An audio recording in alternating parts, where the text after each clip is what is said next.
Excuse me, sir. You look puzzled. Perhaps I can help you. I see. You want to know the thermal conductivity of that bar of tungsten. And you can't seem to find a simple answer, right? Did you know that that question has been studied by more than 100 researchers since 1914? Would you like to see their results all on one chart? Okay, watch this.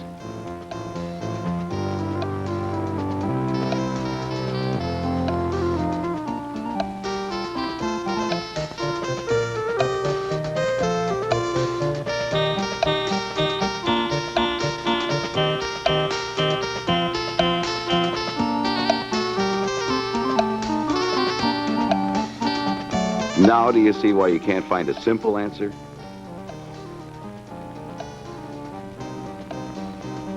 All that research probably cost at least $3 million over the years, yet it makes no sense at all, does it?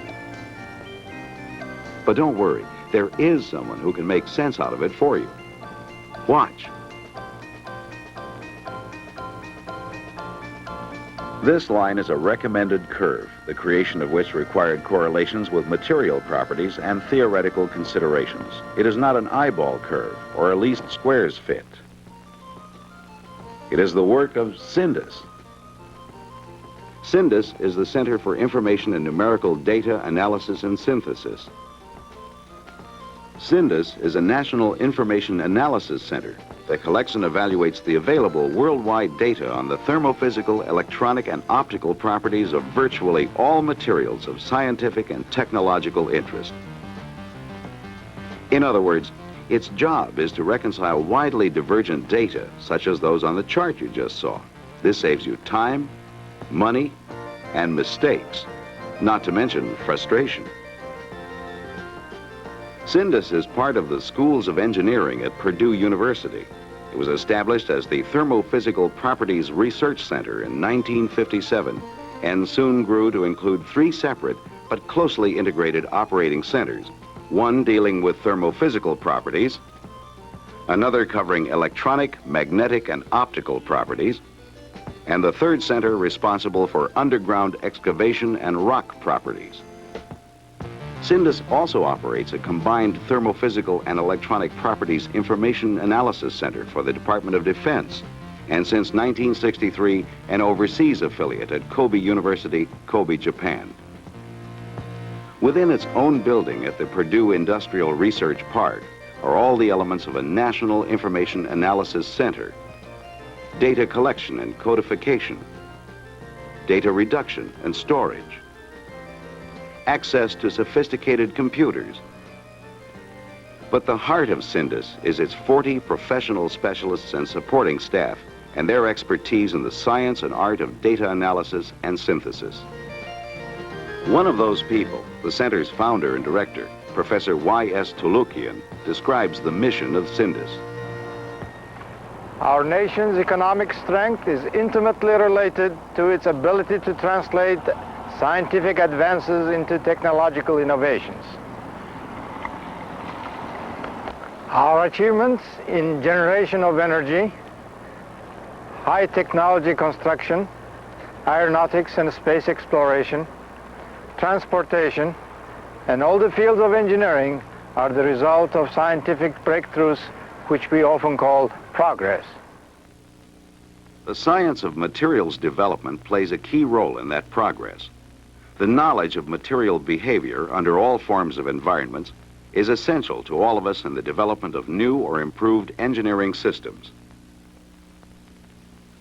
To meet our needs for such knowledge, we spend millions of dollars on research.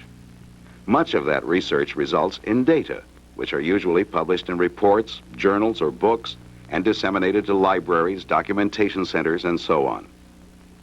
But the volume of published data has multiplied so rapidly that we have had to develop sophisticated computer programs to index and facilitate access to the documents. We have also been forced to physically miniaturize documents for easier storage. These microforms have played a key role in helping us gather and disseminate the world's literature. Although we have achieved a certain manageability over this mountain of documents, only a few organizations, such as CINDAS, have actually penetrated inside the mountain in an attempt to locate and mine its precious contents. Why so few? Simply because documents are easy to manipulate. They have convenient handles, such as authors' names, titles, volume numbers, and so forth. They do not give rise to arguments or create confusion, and little intellectual decision-making is involved in their manipulation. On the other hand, when one attempts to process the data contents of those documents, one is often faced with great discord. This can be resolved only with sophisticated intellectual effort and at considerable cost. Here are some data on the thermal conductivity of titanium carbide, published by a well-known and respected scientist in 1954. He obtained his results by two completely different experimental methods, which confirmed each other. These were the only data available until 1961.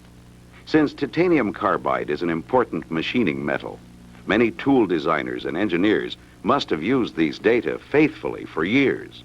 Based on the data, some probably rejected the material as being inadequate for certain applications. However, in 1961, new measurements showed that the thermal conductivity of titanium carbide actually increases with temperature, like this. The correct data are 5 times higher at 800 degrees Kelvin, 10 times higher at 1360 degrees Kelvin. Another example of disagreement among data concerns the thermal diffusivity of tungsten. The only data that existed before 1963 are those shown here. But new and more accurate measurements prove the true values to be thus: 5 times higher than the old values. These are just a few examples that illustrate the need for data analysis, a difficult but important step beyond simple document control. Here at Gaithersburg, Maryland, just north of our nation's capital, is the United States Bureau of Standards. An associate director of the Bureau is Dr. Edward L. Brady. One of his jobs is to oversee the Office of Standard Reference Data, which is vitally concerned with the use of reliable data. What we're doing now is running the National Standard Reference Data System. And let me describe that very briefly. This is a coordinated program, government-wide, to provide compilations of critically evaluated data for scientists and engineers to use. As I see it, there are 3 ways in which the availability of critical data help technology. One way is in saving the time of the engineer who has a job to do. If he needs data of a particular type, he can look it up in a handbook, but usually he finds that the data he's looking for aren't there.